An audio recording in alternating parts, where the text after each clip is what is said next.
Hello and नमस्ते, स्वागत छ हजुरहरूलाई नेपाल अनलाइन स्कुल च्यानलमा। आज हामी विभिस फर्स्ट इयरको चाहिँ प्रिन्सिपल अफ म्यानेजमेन्ट पढ्दैछौँ है त। र आज हाम्रो रहेको छ यस क्लासमा chapter 2 introduction to the management है त। र आज चाहिँ हाम्रो यहाँ रहेको छ पार्ट 4 है त। हामीले पार्ट 3 सम्म चाहिँ लगभग कभर गरिसकेका छौँ र हामीले आजको पार्ट 4 मा चाहिँ हाम्रो यहाँ विशेष गरी चाहिँ process or the functions of the म्यानेजमेन्टको बारेमा पढ्दैछौँ है त। यदि हजुरहरूले यसभन्दा अघिका क्लासेसहरू हेर्नु भएको छैन भनेदेखि हेर्नु होला र आफ्नो क्वेरिजहरू चाहिँ कमेन्ट सेक्सनमा राख्नु होला है त। अब हाम्रो रहेको छ यसमा process and the functions of the management है त। यो कुरा त अब हामी नर्मली अब जुन हाम्रो च्याप्टर भन्दाखेरि यो च्याप्टर 2 को चाहिँ पार्ट 1 कभर गर्दाखेरि हामी जस्तै भनेको थियो नि म्यानेजमेन्टको फङ्सन, जस अन्तर्गत चाहिँ जस्तै हाम्रो प्लानिङ, अर्गनाइजिङ, डिरेक्टिङ है, कन्ट्रोलिङ जस्ता कुराहरू पढेका थिए है। त्यही कुराहरू चाहिँ हामी यहाँ चाहिँ गर्न जाँदैछौँ है त। विशेष गरी चाहिँ जुन हाम्रो म्यानेजमेन्ट फङ्सन है त, यो म्यानेजमेन्टले चाहिँ यो फङ्सन चाहिँ किन गर्छ हामीलाई थाहा नै छ। किन भन्दाखेरि अर्गनाइजेसनले सेट गरेको गोलहरूलाई चाहिँ एचिभ गर्ने उद्देश्यले चाहिँ यो म्यानेजमेन्टले चाहिँ यस्ता प्रकारका फङ्सनहरू चाहिँ गर्ने गरिन्छ। अर्थात् के रहेछ भन्दा कुनै पनि सङ्गठनको उद्देश्य हासिल गर्नको लागि चाहिँ म्यानेजमेन्टले चाहिँ गर्ने कामहरू अब जसमा चाहिँ व्यवस्थापन पनि पर्ने भयो। व्यवस्थापन पनि कसरी गरिन्छ भन्दाखेरि व्यवस्थापनमा चाहिँ जस्तै प्लानिङ गर्ने भयो, अर्गनाइजिङ गर्ने भयो, जस्तै होइन अब आवश्यक परेको खण्डमा स्टाफहरूलाई अब भनौँ न अपोइन्ट गर्नुपर्ने भयो। अब कहिलेकाहीँ अब स्टाफहरूलाई हटाउनु पनि पर्ने भयो। त्यस्ता कुराहरू चाहिँ यसमा आउने भयो है त। र अब हामी हेर्छौँ जुन कुरा चाहिँ हाम्रो एकदमै इम्पोर्टेन्ट रहेको छ 2 मार्क्सदेखि लिएर 10-15 मार्क्सको लागि पनि इम्पोर्टेन्ट रहेको छ है त यो क्वेसन। र हाम्रो रहेको चाहिँ यहाँ प्रोसेस एन्ड फङ्सन्स है त। प्रोसेस एन्ड फङ्सन्स अफ म्यानेजमेन्टको चाहिँ कुरा आउने भयो। Process of the functions of the management अन्तर्गत हाम्रो यहाँ आउने भनेको है त। विशेष गरी अब हामी यहाँ हेर्छौँ यो फङ्सन्स अफ द म्यानेजमेन्ट है त। अब यसमा हाम्रो सुरुमा के हुन्छ भन्दाखेरि यहाँ रहेको छ, हामी एउटा डायग्राम जस्तै गरेर बनाउँ न त। यसमा हेर्दाखेरि अलि राम्रो देखिन्छ नि त। भनेपछि अब के छ भन्दा हाम्रो यहाँ प्लानिङको कुरा आउने भयो एउटा है। र यसपछि अर्को हाम्रो आउने भयो अर्गनाइजिङको कुरा आउने भयो। प्लानिङ, अर्गनाइजिङ एन्ड द यसपछि हाम्रो रहेको छ स्टाफिङको कुरा आउने भयो है त। स्टाफिङको कुरा आउने भयो र त्यति मात्रै नभएर चाहिँ अब हाम्रो यहाँ आउने भने अरू के छ भन्दा डिरेक्टिङको कुरा आउने भयो है त। डिरेक्टिङको कुरा आउने भयो र त्यसपछि हाम्रो यहाँ रहेको छ कन्ट्रोलिङ है त।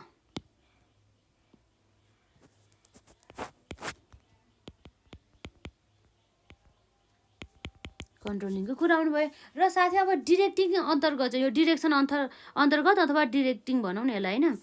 यस अन्तर्गत चाहिँ हाम्रो के आउँछ त भन्दा हामी हेर्न सक्छौँ यो डिरेक्टिङमा मात्रै है। यो डिरेक्टिङमा आउने भनेको जस्तै हाम्रो सुपरभिजनको कुरा आउँछ है त। सुपरभिजन, मोटिभेसनको कुरा आउने भयो र यसपछि हाम्रो लिडरसिपको कुरा आउने भयो है त। लिडरसिपको कुरा आउने भयो र कम्युनिकेसनको कुरा आउने भयो। कम्युनिकेसन र त्यसपछि हाम्रो आउने भयो कोअर्डिनेसनको कुरा आउने भयो है त। कोअर्डिनेसन है। विशेष गरी चाहिँ हाम्रो म्यानेजमेन्टको फङ्सन अथवा प्रोसेस चाहिँ यति कुरामा नै सीमित हुने गर्दछ है त। भनेपछि नम्बर 1 मा हाम्रो के भयो त प्लानिङ, नम्बर 2 मा अर्गनाइजिङ, नम्बर 3 मा स्टाफिङ, नम्बर 4 मा हाम्रो डिरेक्टिङ र नम्बर 5 मा रहेको छ हाम्रो कन्ट्रोलिङ। र यो डिरेक्टिङ अन्तर्गत पनि के गर्ने भयो भन्दा यसमा सुपरभिजन, मोटिभेसन, लिडरसिप, कम्युनिकेसन र कोअर्डिनेसनको चाहिँ कुरा चाहिँ आउने गर्दछ है त। यो जुन कुरा चाहिँ हाम्रो एकदमै इम्पोर्टेन्ट रहेको छ। अब हामीले विशेष गरी चाहिँ हाम्रो थाहा हुनुपर्ने कुरा के भन्दा यहाँ अब हामी हेर्छौँ है त प्रत्येक यो हाम्रो फङ्सनको प्लानिङ अन्तर्गत म्यानेजमेन्टले के गर्छ त भन्दा यो चाहिँ म्यानेजमेन्टको चाहिँ के हो भन्दा प्राइमेरी है त मुख्य काम अन्तर्गत पर्ने गर्दछ। प्राइमेरी फङ्सन्स भन्छ जसलाई हामीले है त। यो भनेको के हो त प्राइमेरी फङ्सन्स हो प्लानिङ भनेको। र यसमा चाहिँ के गर्छ भन्दा चाहिँ म्यानेजमेन्टले चाहिँ के गर्ने के नगर्ने कसरी अगाडि बढ्ने भनेर चाहिँ एडभान्समा नै डिसिसन लिने काम गर्ने गर्दछ। कुनै पनि संस्थाको चाहिँ उद्देश्य चाहिँ सही समयमा नै हासिल गर्नको लागि। अर्थात् हामीले यहाँ भन्न सक्छौँ यहाँ प्लानिङ अन्तर्गत प्लानिङ इज डिसाइडिङ इन है त। Planning is deciding in advance what is to be done and intellectual courses भन्छ है त हामीले intellectual course of action to be taken to है त के को लागि भन्दा संस्थाको अब भनौँ न संस्थाले चाहिँ पहिला नै प्रिडिटरमाइन गरेको पहिला नै सेट गरेर राखेको गोलहरू चाहिँ समयमा नै हासिल गर्नको लागि है त टेकन टु एचिभ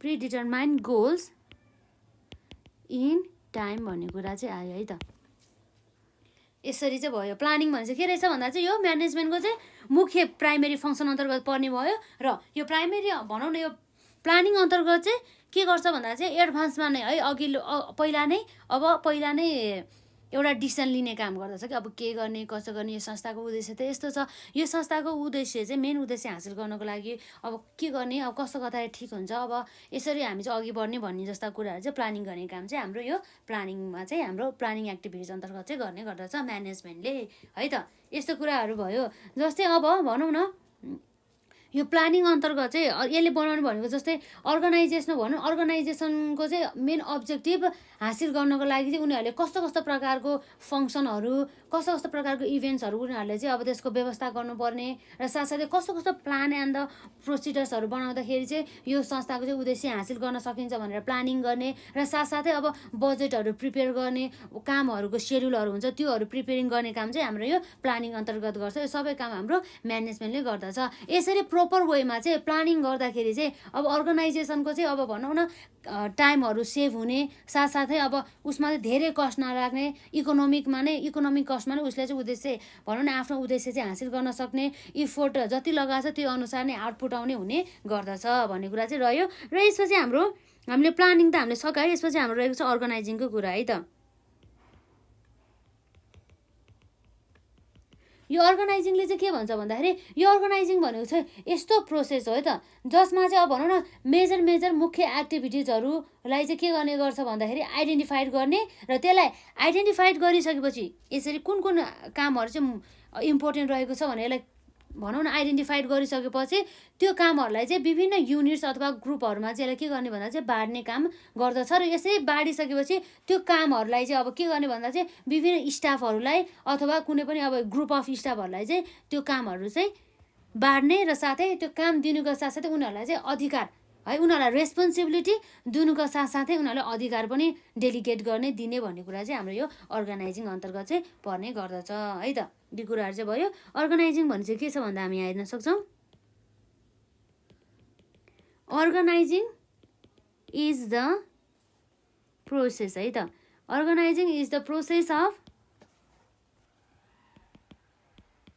आइडेन्टिफिकेसन है त process of identification of major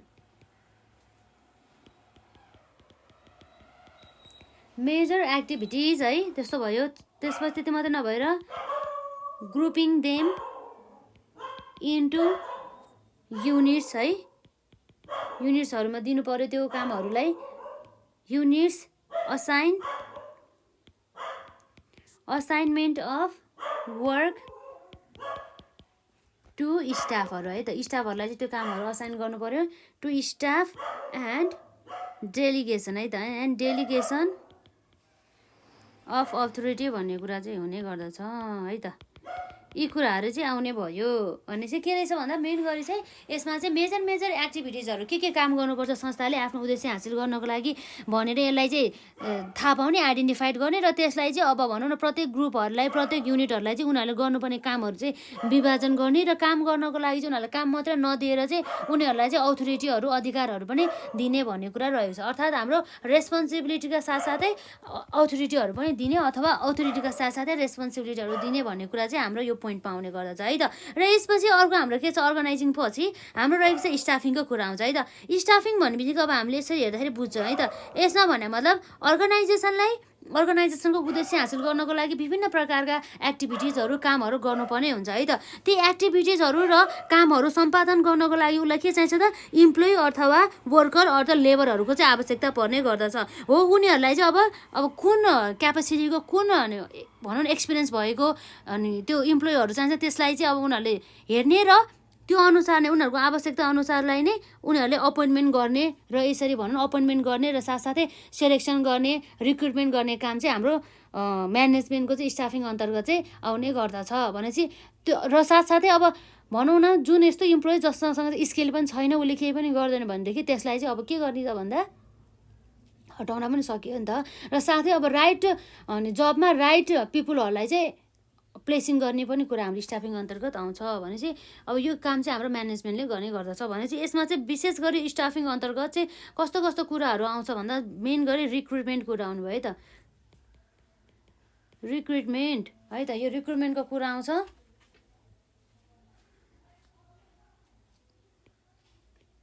रिक्रुटमेन्टको कुरा आउने भयो, सेलेक्सनको कुरा आउने भयो, अपोइन्टमेन्टको कुरा आउने भयो र साथै हाम्रो के को कुरा आउने भयो त्यसमा, प्लेसमेन्टको कुरा आउने भयो। कसको भन्दा चाहिँ placement of right person to the right job भन्ने कुरा रहेको छ है त। यी कुराहरू चाहिँ आउने भयो भने चाहिँ अब इम्प्लोइहरू त अब आवश्यक पर्छ नि, त्यो इम्प्लोइहरूलाई चाहिँ अब उनीहरूले काम गरेको अनुसार उनीहरूलाई हामीले अब के पनि दिनुपर्छ भन्दा चाहिँ अब स्यालेरीहरू पनि दिनु पऱ्यो नि त। त्यो कुराहरू पनि लेख्दाखेरि अलिक राम्रो हुन्छ है त। यो कुराहरू चाहिँ हाम्रो यसमा आउने भयो र यसपछि अब हामीले यहाँ हेर्न सक्छौँ है त। अब के छ भन्दाखेरि यहाँ स्टाफिङ पछि है त, स्टाफिङ पछि हाम्रो अर्को आउँछ डिरेक्टिङको कुरा आउने भयो। यो डिरेक्टिङ अन्तर्गत चाहिँ अब के गर्छ त भन्दा हाम्रो यो पनि म्यानेजमेन्टको फङ्सन अन्तर्गत नै आउने गर्दछ। डिरेक्टिङ भन्ने चाहिँ अब हामीले बुझिहाल्छौँ नि होइन, डिरेक्सनको कुरा आउँछ कि जस्तै अब भनौँ न जुन अब म्यानेजमेन्टले चाहिँ अब आफ्नो त्यो सबअर्डिनेट्सहरूलाई चाहिँ आफ्नो उद्देश्य हासिल गर्नको लागि चाहिँ यस्तो गर्ने उस्तो गर्ने भन्ने, यसरी यो गर्दा ठिक हुन्छ भन्ने एउटा डिरेक्सन दिने के, एउटा डिरेक्सन दिने काम चाहिँ हाम्रो म्यानेजमेन्टले चाहिँ गर्नुपर्ने हुन्छ भन्ने कुरा चाहिँ रहेको छ है त। भने चाहिँ अब मेन गरी चाहिँ अब जुन म्यानेजरियल फङ्सन्सहरू हुन्छ त्यसलाई चाहिँ अब कसरी चाहिँ कार्यान्वयन गर्ने त भन्ने कुराहरू पनि यस अन्तर्गत चाहिँ पर्ने भयो, जसमा चाहिँ अब सबअर्डिनेट्सहरूलाई गाइडेन्सदेखि लिएर इन्स्ट्रक्सनहरू दिने काम चाहिँ गर्ने गरिन्छ भन्ने कुरा भयो है त। हामी यहाँ लेख्न सक्छौँ यो जुन पोइन्टहरू लेखाएको छ नि यति यति कुराहरू, यो चाहिँ भनौँ न नछुटाइकन यति कुरा चाहिँ मेन गरी चाहिँ यो परिभाषाहरू यसको डिलिङ गर्दाखेरि चाहिँ यो पोइन्टहरूलाई यति चाहिँ इन्क्लुड गर्नुपर्छ है त। Directing is main Ki point हो नि त, त्यसै कारणले गर्दाखेरि बरु अरू नलेख्ने होइन भ्याएन भनेदेखि एक्जाममा, तर यति कुरा चाहिँ मेन इन्क्लुड गर्नुपर्ने भयो है त, मेन की पोइन्ट हो नि त। त्यसैले डिरेक्टिङ इज द इम्प्लिमेन्टेसन है त, directing is the implementation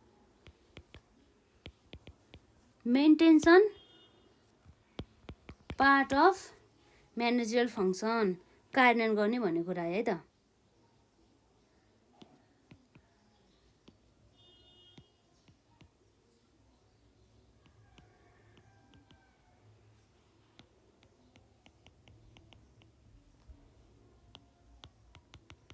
which involves, जसले के गर्छ भन्दा which involves providing instruction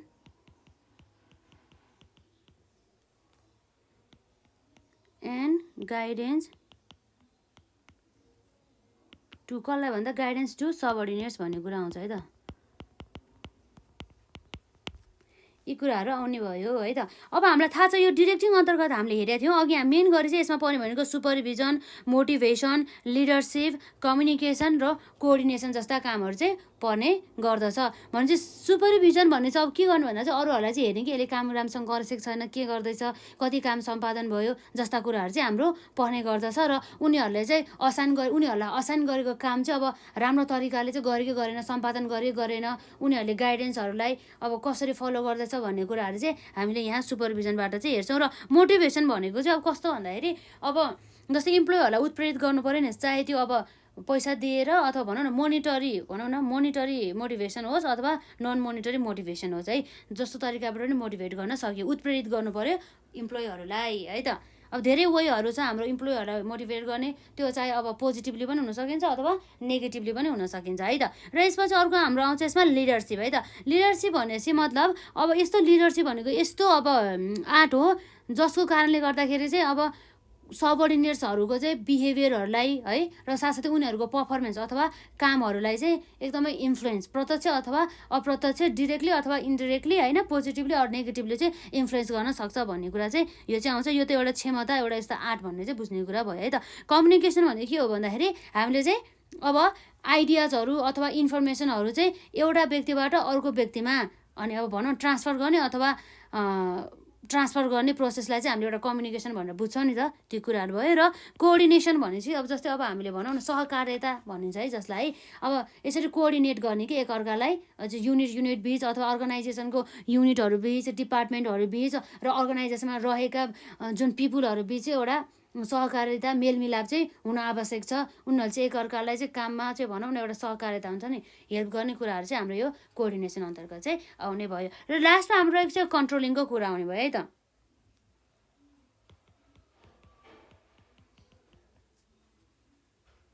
र यो कन्ट्रोलिङमा चाहिँ मेन के गर्छ भन्दाखेरि अब जुन यसले स्ट्यान्डर्ड सेट गरेको हुन्छ नि, त्यो स्ट्यान्डर्ड सेट गरेको हुन्छ सुरुमा हो, त्यो स्ट्यान्डर्ड सेट गरे अनुसार यो अब हाम्रो जुन फङ्सन चाहिँ अब त्यो पुरा भयो कि भएन त। यदि भएन भनेदेखि अब किन चाहिँ अब यसरी हामीले स्ट्यान्डर्ड सेट गरेको हामीले यसरी स्ट्यान्डर्ड स्ट्यान्डर्ड यसरी सेट गरे अनुसार चाहिँ किन मिट भएन भने चाहिँ उनीहरूले एनालाइसिस गर्छ।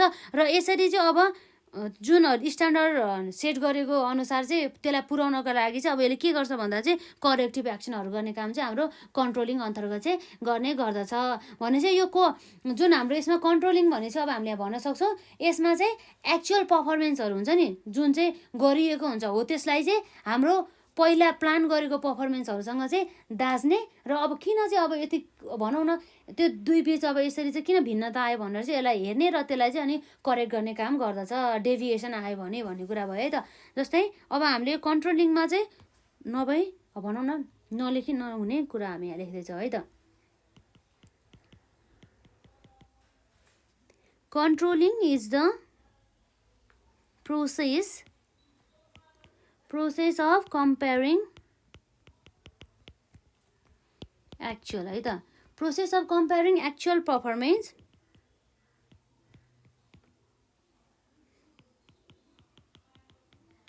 achieve with that है त, achieve with that of planned भन्ने कुरा रहेको छ है त।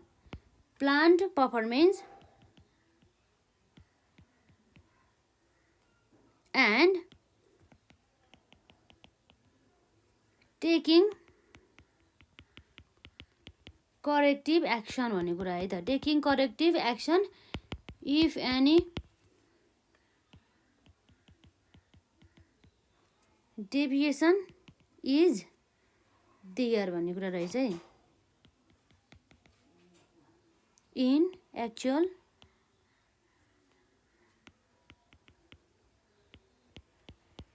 पर्फर्मेन्स so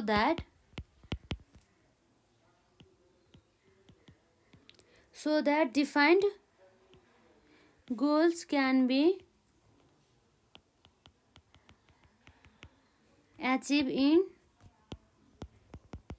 defined time भन्ने कुरा रहेको छ है त मेन गरी है त। यसरी हामीले तोकिएको समय अवधिभित्र नै अर्गनाइजेसनको उद्देश्य हासिल गर्नको लागि चाहिँ यदि हामीले पर्फर्मेन्स गरिएको हुन्छ नि त्यो त्यो कामहरू चाहिँ अब हामीले यति चाहिँ अब प्लान गरेको अनुसार यदि मिट भएन भनेदेखि त्यसलाई चाहिँ करेक्टिभ एक्सन चाहिँ गर्नुपर्ने हुन्छ, त्यसलाई चाहिँ करेक्ट गर्नुपर्ने भयो नि त।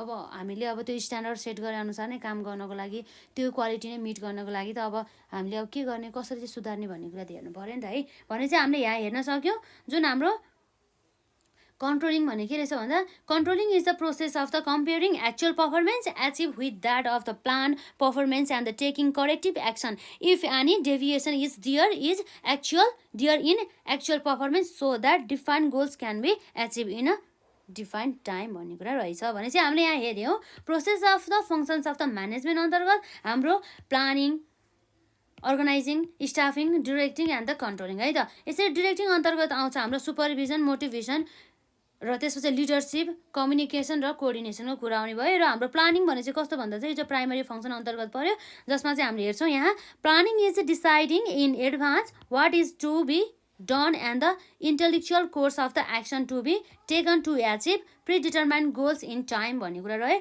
र अर्गनाइजिङ अन्तर्गत रहेको छ हाम्रो organizing is the process of the identification of the major activities, grouping them into units, assignment of the works to the staff and the delegation of the authority भन्ने कुरा रहेको छ। र स्टाफिङ अन्तर्गत चाहिँ हाम्रो recruitment, selection, appointment and placement of the right person to the right job भन्ने कुरा भयो। र डिरेक्टिङ अन्तर्गत हामी हेर्न सक्छौँ directing is the implementation part of managerial function which involves providing instruction and the guidance to the subordinates भन्ने कुरा रह्यो। र कन्ट्रोलिङ अन्तर्गत हामी हेर्न सक्छौँ controlling is the process of comparing actual performance achieve with that of the plan performance and taking corrective action if any deviation is there in actual performance so that defined goals can be achieved in defined time भन्ने कुरा रहेको छ है त, एकदम important कुरा भयो।